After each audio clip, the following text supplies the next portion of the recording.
তুমি খেয়াল করে দেখেছো, যখন তোমার দিন খারাপ যায় তখন সবাই একটু করে দূরে সরে যায়। আসলে তখনই তুমি চিনতে পারো কে আসল আর কে আপন, আর কে ছিল শুধু সুবিধার জন্য পাশে। কষ্টের সময় কেউ পাশে থাকে না, থাকলে কষ্ট পাও না, কিন্তু যাকে বিশ্বাস করেছিলে সে যদি মুখ ফিরিয়ে নেয় তখন ভিতরটা ভেঙে যায়। তবে একটা কথা মনে রেখো, সবাই খারাপ নয়।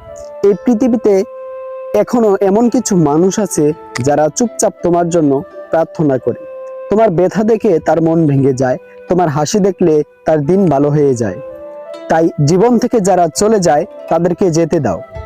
জীবনে যাদের থাকার কথা তারা কোনো না কোনো ভাবেই তোমার পাশে থাকবে। নিজেকে ছোট ভেবো না কখনো। তোমার দুঃখ, তোমার অনুভব সবাই মূল্যবান। আজ যারা তোমার কষ্ট নিয়ে হাসে, কাল তারাই তোমার সাফল্যের ছবি দেখে নীরবে পূর্বে। তাই কাজ করে যাও, নীরব থেকেও আলো ছড়ানো যায়। তুমি আলো হতে পারো অন্য কারোর জন্য। নিজেকে সময় দাও, নিজের উপর বিশ্বাস রাখো। ভিডিওটি যদি ভালো লাগে, লাইক, কমেন্ট, শেয়ার এবং আমাদের পেজটি ফলো দিয়ে সাথে থাকবেন। ধন্যবাদ।